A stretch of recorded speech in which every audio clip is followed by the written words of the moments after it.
So what's up, raw and real entrepreneurs, wherever you are in the world? I hope you're having an amazing day. And shouts out, like this just popped up. So every week our team is giving me the 411 on our top 5 countries. And Malaysia, you just popped up at number 4. I haven't been to Malaysia since 2001 when I did the Ironman there with a fractured pelvis. It's also the last time I ate at McDonald's on Langkawi Island. So there you have it, Malaysia. Shouts out to all of you. Love, love, love you. And I chatting with our guest before we started, and I almost forgot to start the show because we were having this huge conversation. So I'm like, oh, we've got to bring this to the listener. So I hope you are going to get as much out of today's show as I've already gotten in the time we spent before we actually started doing the show. Before we get into the show today, I just want you all to know that whatever is going on, you get to create your own reality. There's a lot of, I have so many people in our Raw and Real mentorship group. It's a free invitation only group that I run. There's some fear around the economy, around inflation, I just received an email from Malawi where my oldest daughter is from this morning. Their Malawian kwacha has devalued by 25%. I mean, there's so much going on in the world, but when you're in fear, you're not in action. And remember, you get to control that. And my guest and I today are going to talk about that because he is so amazing. Welcome to Raw and Real Entrepreneurship, the show that dares to bring the no-nonsense insight to those who have the courage to start, grow, and scale a business. Here is your host, entrepreneur, investor, and best-selling author, Susan Sly. And check this out. He is, I love this, a people catalyst, brand strategist, and executive business consultant for today's most influential brands. I mean, Fortune 500 companies like Verizon, Microsoft, Paychex. And on top of all of this, he has, check this out, 4-time serial entrepreneur, over $2 billion US, not kwachas, by the way, in product management. He's an investor. He's a speaker. He's the host of Mentoring Millions podcast. He's been featured in Forbes, Entrepreneur, Gary Vee, Fox, NBC, CBS, Verizon, HubSpot. He was a marketing executive of a multi-billion-dollar brand and technology company. And he's the founder and CEO of tenurebrands.com.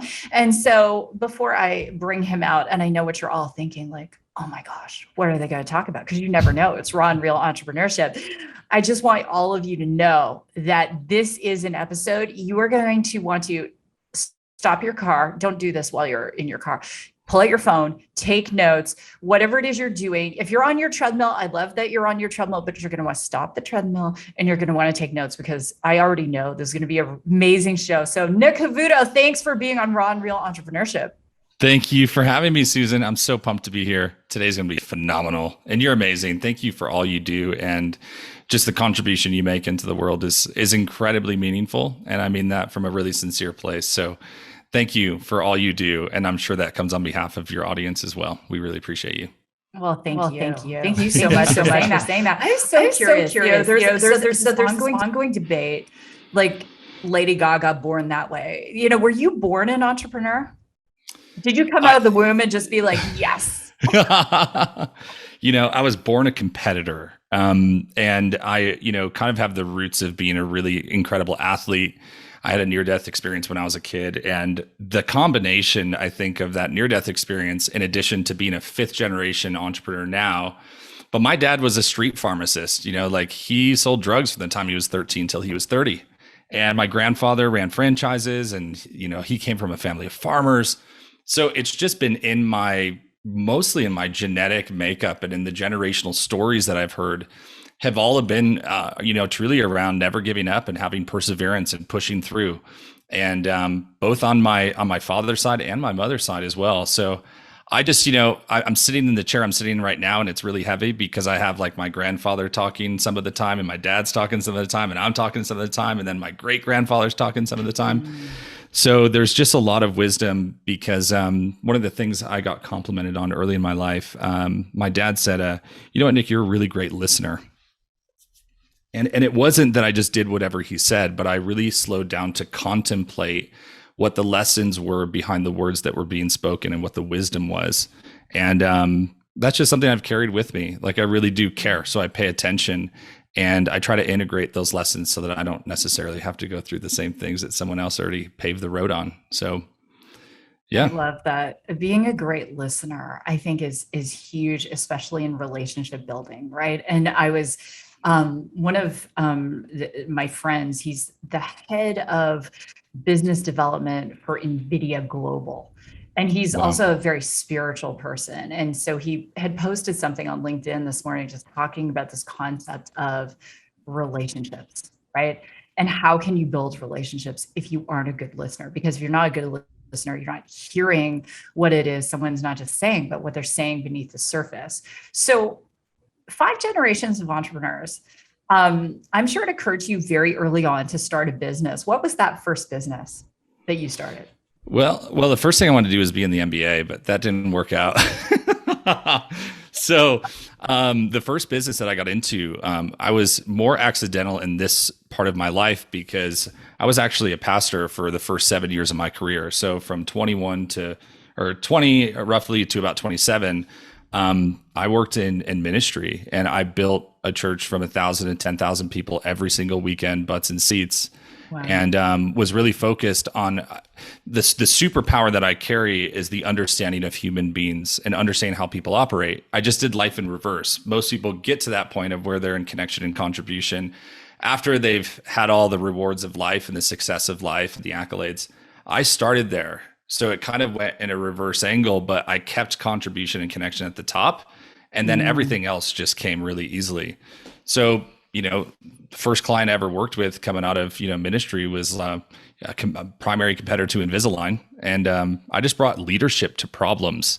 And I just navigated the people problems really, really well, and just built the allies that were required. And when I really had to die in a mountain, I took the risk to do that. And it was a startup and absolutely blew that company up. And they were wildly successful in the first 18 months of our collaboration.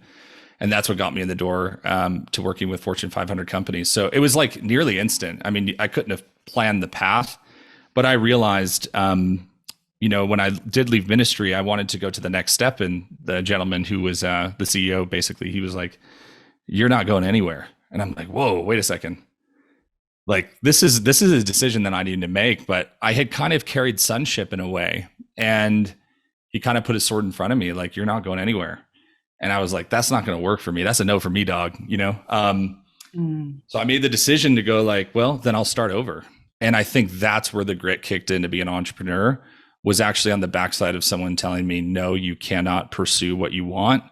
That's a really, really bad strategy with my DNA and makeup. So, But brother, I need to back up. Okay. So like pastor to entrepreneur, like we just have to it isn't just like, people listening. And shouts out to one of the pastors at our church, Todd Boffo, who's a good friend of mine. There are a lot of pastors who want to be entrepreneurs. But you just kind of like, yeah, that I left the church, that I became an entrepreneur. No, was there a moment that you woke up, or even a reckoning with you and God, where it's like, hey, I have a different calling? But how did that happen? How did you go from pastor to entrepreneur? Confidence and competence. Those were my best friends. At that time, I hadn't even graduated college yet. Like the lifespan of like those middle years happened they were so rapid. When I left ministry, I stopped going to school when I was in ministry, and because I wanted to go all in. So I went all in. I waited on the school thing. I got done in 2013, 2014 with ministry. I went back to school. I started a business. I had a kid, and I had gotten married the year before. All that happened at the same time. So we're talking a decade's worth of things that were accomplished in 18 months.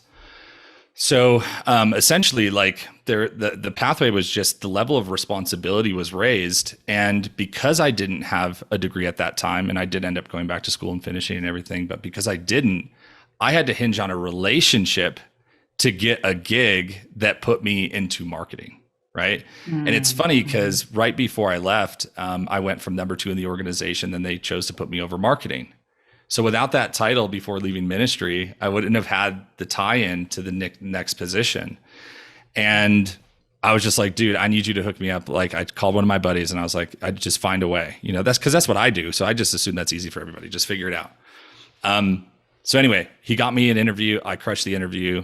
They got me in, and I mean, absolutely exploded the company. So at that point, there were things that I knew that I didn't have, I guess, in the practical sense, that I was counting on a relationship and my presentation of my interview to kind of compensate for it. Take a chance on me was kind of the conversation. Then I went back to school and finished. And before I was even done at that company, I had finished my degree. I tested out of my whole senior year of college with straight A's, because I just stepped into a different reality of what I knew that I knew, because I had the practical knowledge of running, almost a 9-figure organization from the time I was 22. It's just so not normal. So yeah, that's the transition point. It was like confidence and competence were the two things that allowed me to actually champion my mind and give me the ability to just burst through walls and have audacious faith. Some of it was probably young buck faith, just believing, ignorance is bliss, because I didn't see all the obstacles. But I am neurodiverse, and there's certain things about the way my mind works that's very different than most people, and so I have less industriousness, but way more of a let's call it a spiritual intelligence to try to solve problems in a unique way that most people would never think of, and that's really where the magic is. I'm neurodiverse. I love it. Yeah, neurodiverse. I mean, I could put Can I borrow that?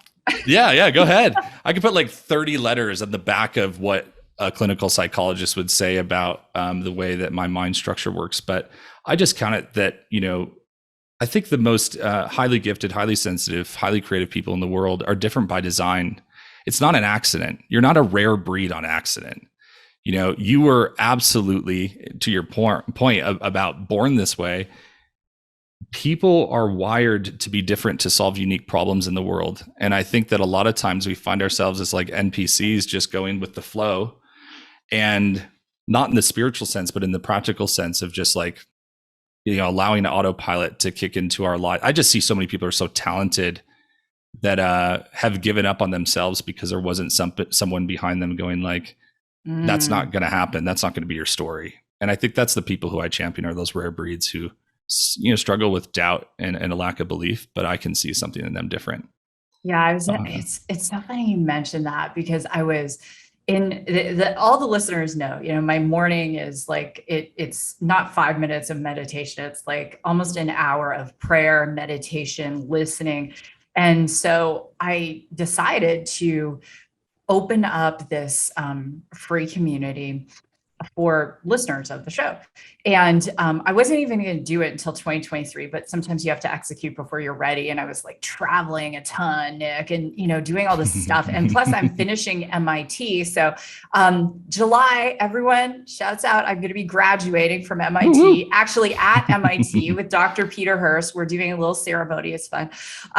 But, Nick, I'm sometimes we're called to do something and we're not ready, but we have to do it anyway. So we had the first kind of gathering of the group and, just sharing and interacting.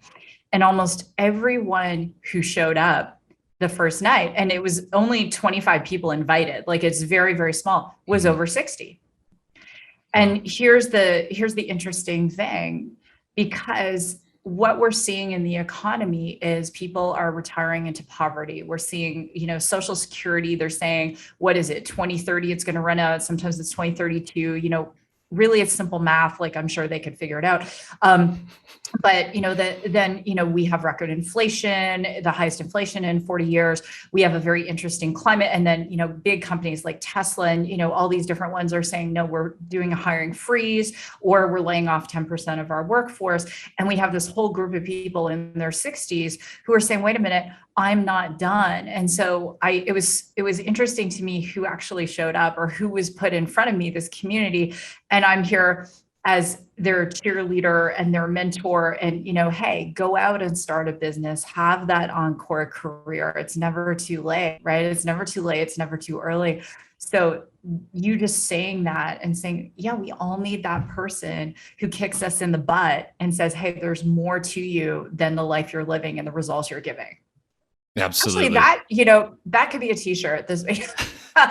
Yeah. Do it. I love it. Yeah.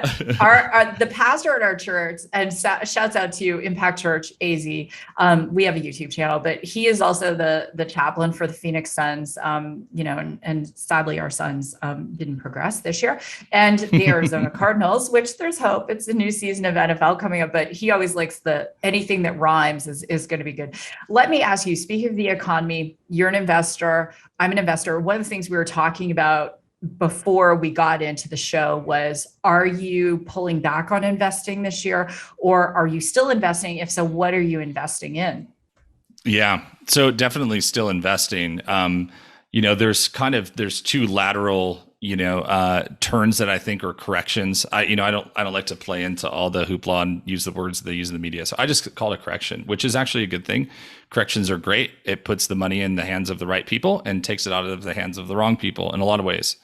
And so for me in this season right now, and looking at it also post-COVID, while traditionally there have been a lot of different industries, whether marketing, tech, housing, and real estate, and other kind of facets within that arena, I'm looking at a lot of salt of the earth type of businesses. And you haven't followed him very close, but Dan Pena, QLA, a lot of the methodologies are around baby boomers who are exiting. And this is something we've known for a long time. But what really got me was my best friend is an M&A attorney at Baker Hahn in Cleveland. It's a top 10 firm, and he's a partner there. And I just was starting to really understand what the M&A world it looks like right now, and also starting to understand some of the different complexities and opportunities that COVID created. And I met with Vision Source, which is the largest marketing group for optometrists. And they shared some information around, I'm just kind of working through disclosure here in my brain, around a lot of PE groups that are pursuing the optometry offices, that it's been rather disruptive, actually. So I think there's a lot of truth in things that in the post-COVID world that are a little bit more reliable, practical, salt of the earth type of businesses, franchise opportunities that are, much more consistent, reliable, and hiring the right entrepreneur. I think that empowering factor for me is what feels right now, versus, giving up a lot through a SPAC or something, and then driving that through where my money gets tied up or something. And, it's just really being consciously aware of where the money is going to go and how the return is going to happen. And again, my decision-making process is way more on my gut, way less on anything more than a practical assessment. Like, I don't read into it too far. But I just believe that there's kind of multiple industries within health, and also within kind of the everyday things like restoration companies, for example, are extremely profitable. You can really empower an entrepreneur to be a founder in a way, and you can be an investor. And I want to bet on people. There's something just, I don't know, it's gritty about me that I want to bet on individuals that want to start and get their entrepreneur guns firing in a way. And that just excites me in a different way, but it feels like the right timing for that. So that's where I'm at. How about you? Yeah, that's really interesting that you would say that. Yeah, I'm happy to talk about that. Because I hadn't really been thinking about businesses that are, targeting a rapidly aging population. And I think that's a really interesting come from. So I'm being definitely more cautious this year, not so much because of the economy, because I firmly believe we make our own economy, we adapt. Totally. Adapt to our terrain, whatever is going on. So my biggest investment right now is a company called Blockpal. And so they, speaking of people, so I've known one of the co-founders, Rob Stewart, for like almost 20 years. Wow. And he is a lovely human, amazing person, but he will not lose. He's like the person you want. If you're backed in a corner in a street fight, you don't want to fight, but it's going to end up in a fight. You want Rob. He's very scrappy. And so they're providing crypto payments in the developing world. And going back to the Malawi and Kwacha, I think this is the only episode in almost 300 shows where I've said Kwacha now 4 times. Anyway, I still have I've been to Malawi so many times. I have Kwachas at home in my wallet. Anyway, so we're seeing what's happening with the Turkish lira. We're seeing what's happening in a lot of these countries, and because they're not stabilizing against, say, a gold standard. So the currencies in some of the countries are run by dictators. They don't have that stability. So they're facilitating payments for people, and the company is growing like wildfire in India, in Mexico. And so they're only a few years old. And already in Q1 of this year, I believe they facilitated $1 billion US in payments. Wow. So that one is one I'm super bullish on, and they're just doing great things for their investors. For me, I look at the founding team. So have you had success? It doesn't have to be in the same vertical, because look at Adam Newman, WeWork. They just gave him $70 million. And dude is like, if you watch the documentary, We Crashed, right? Like, dude is like, but Silicon Valley's like, here, have a bunch of money, right? Totally. I'm like, oh my gosh. So I'm looking at, can that founder get an ROI on that company? Can we get an EBITDA that is going to be strong for investors, where we could have like a 10x or 20x multiple? What is that exit timeline? How long am I going to tie my money up? And then I like to invest where I have a say. Totally. I'm not trying to micromanage, but I do have a wealth of experience. So I don't just necessarily want to be a sideline investor. In my incubator, FemBoss, we're going to do a pitch-a-thon in July. And so we just accepted one co-founder team. And I've known these gals for over 10 years.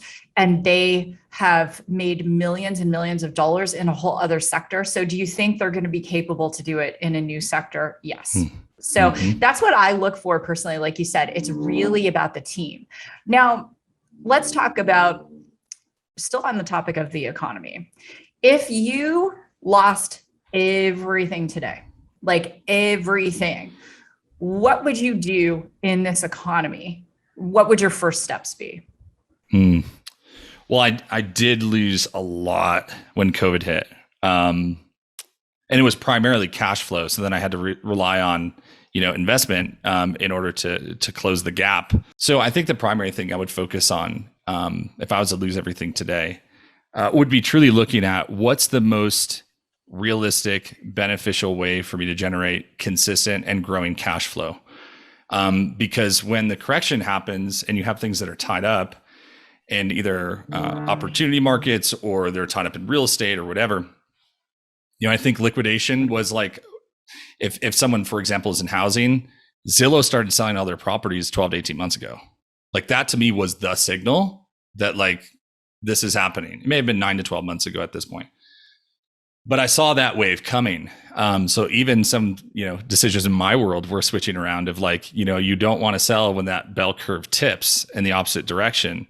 And I think it's a good time because of the length of the run of the real estate growth, and it's been rather extreme, as we all know. But that's what I would position. I would liquidate what I can. I would reinvest it into cash flow generated opportunities, and I would just build a mound of cash and bet on entrepreneurs who I have a relationship with. And then I'd make some really smart investments when it comes to something that has a high growth. People got to make sure they don't forget that in 2008 to 2010, that's like when Venmo was created, and, Instacart and Uber, Uber. Yeah. Mm-hmm. So the best things are definitely right here in this market correction. And so that's just what my gut says right now. It would be leaning into high cash flow opportunities. And I think that would put me in a cash position to start investing towards the tail end of that, this 18-month to 2-year cycle. And then I'd bet really hard, really hard. I absolutely. And when Zillow started selling off the properties, that was one for me. The other thing was looking at the student loan crisis, and when the freeze was going to end on evictions and student loan repayment and everything else.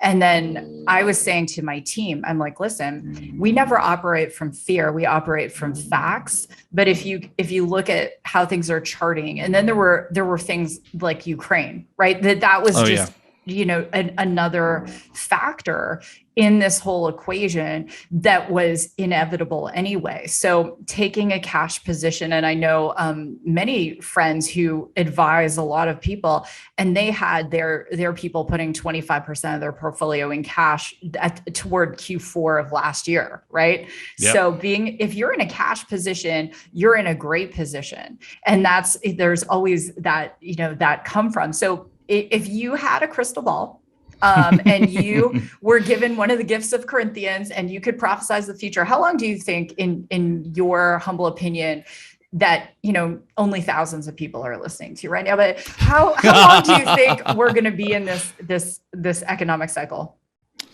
Yeah, I think I look at I would say 18 to 24 months at the most, but I think 18. You look at the timing of what's happening with midterms right now, which I think are not going to turn out too well for the established party. And I think that they're going to have to do something, within the next 18 to 24 months before we're hitting a point of where there's a presidential election.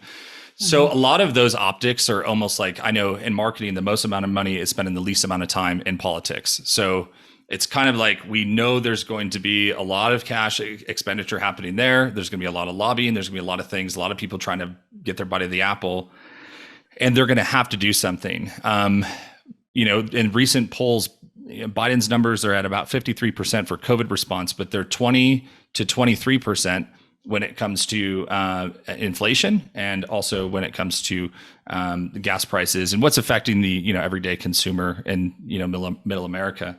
And everything else is lower than 35%. So the confidence scale, like, they've got to tip that in the other direction if they want to win, which will require some policy changes.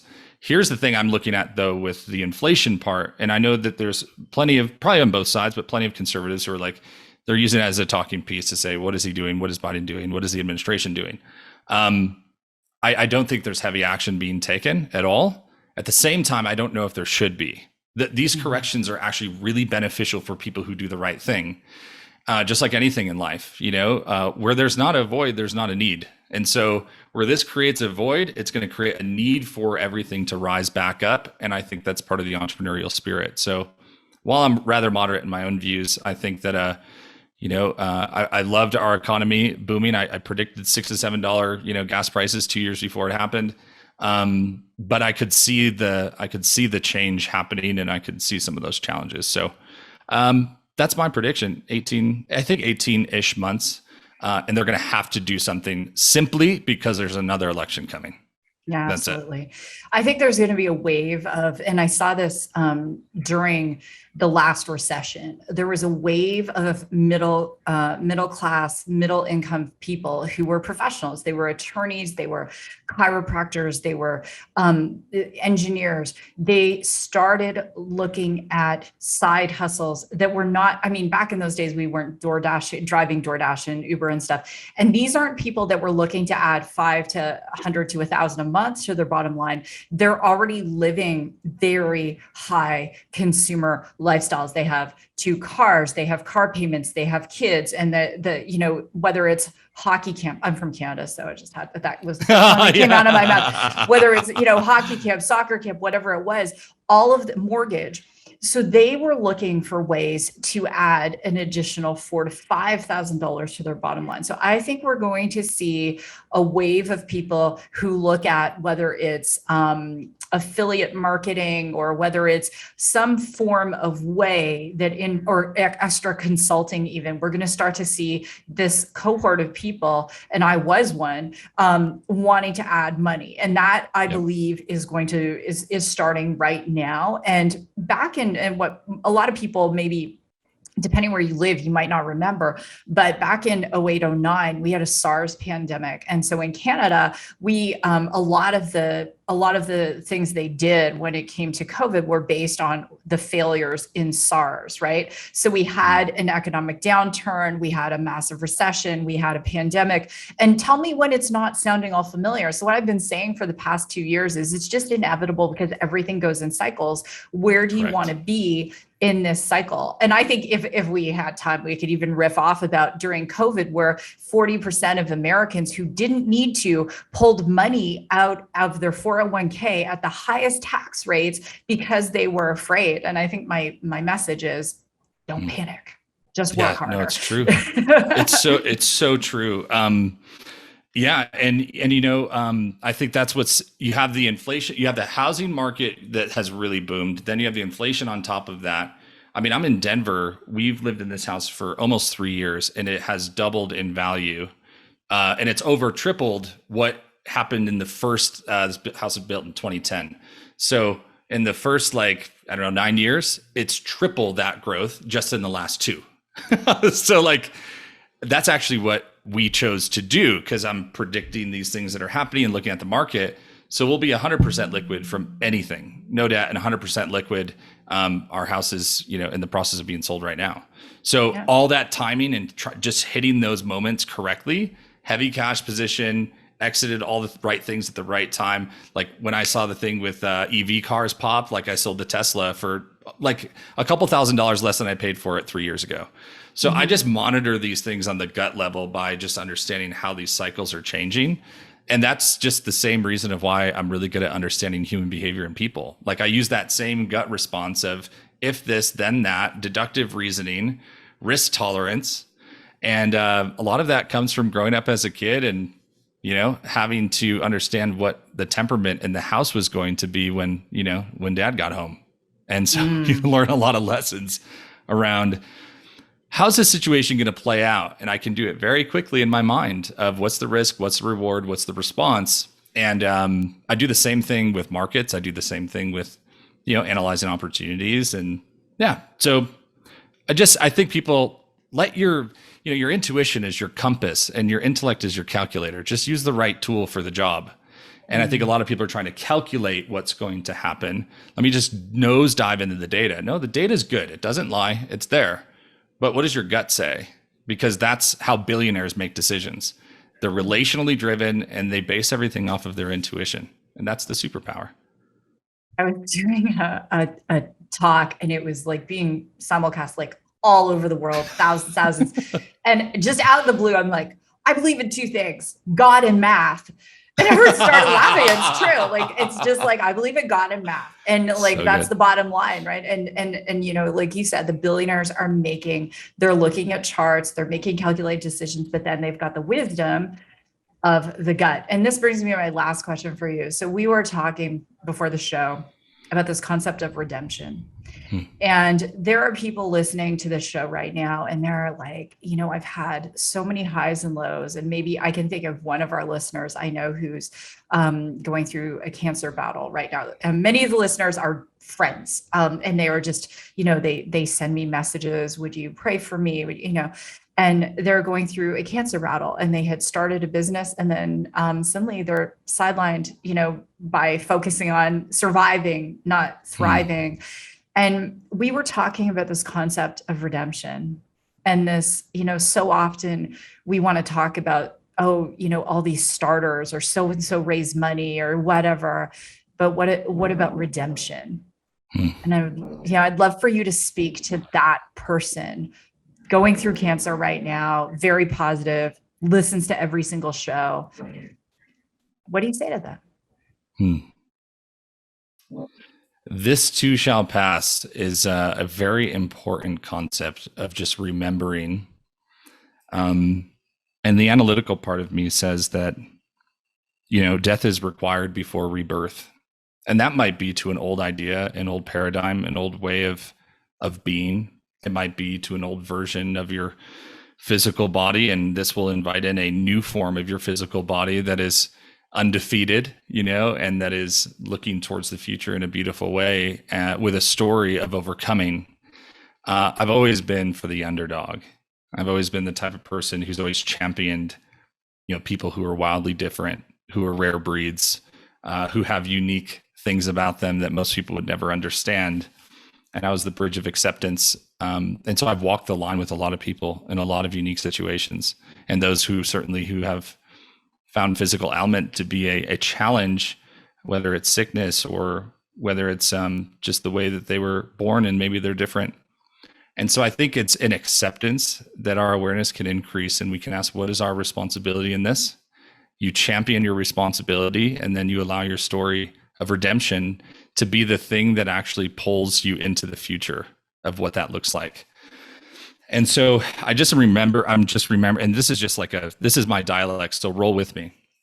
But I was just remembering yesterday the story of the Israelites going into the promised land. And so for that person who is struggling, you're about to go into your promised land, because I know that right when you feel like you need to give up, you're right around the corner from the breakthrough that God has for you. And so just stay the course, stay the line. I remember as a kid drowning, going like, if I can just last like 5 more seconds, hopefully someone will come get me. And it did, it happened. And I thank God that my dad did. But I'm just asking you to hold on, because here's the thing. When the Israelites were crossing over from the desert into the promised land, first the priests went in with the Ark of the Covenant, which is just really the representation of having God on their side. As they walked through the water, it started to part, and at the bottom of the sea, it became dry. And every tribe of Israel, so there's 12, that walked through the bottom of the sea, grabbed a stone. And when they got into the promised land and they were getting ready to face the giants, they stacked the stones on top of one another. And they looked back and remembered every great thing that God did for them. That literally he parted the sea, parted an ocean, if you will, so they could grab a dry stone from the bottom of the freaking earth. And if he can do that, what else can he do in this season of trial that you're in right now? So people who are trying, and you may be tired, but you're trying, my encouragement to you is to allow your strength to just be found in the reflection of your past. I think redemption has a lot more to do with reflection than just blind faith. So that's my encouragement. If God did it once, he can do it again. That I just wrote that down. Redemption has a lot to do with reflection. And on social, so all of you know, our team makes quote cards. That is going to be a quote card. That is like Nick Cavuoto. That is the quote card. Like seriously. And it doesn't, like Nick and I are obviously believers, but it doesn't matter where you're at, but you've got to believe that there is a higher power out there that is benevolent and can work miracles, because the miracles have been worked for billions of people throughout history. And so why not you? Nick, I love that. So Nick and I are going to be new best friends. And I encourage you to go to his website, nickcavuoto.com. Nick, I definitely want to have you back, because I think there were so many things that we could have spoken about that we just didn't. But for all of the, I love it. I love it when you guys go to susansly.com, drop me a note. I actually read the notes for all the shows. I read all the reviews.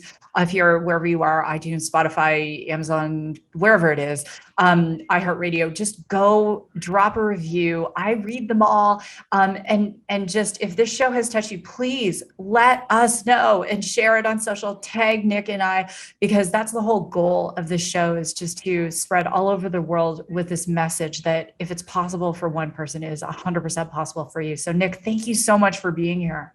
You're welcome. Thank you for having me. It was an absolute joy. So I appreciate you so much. Thanks again.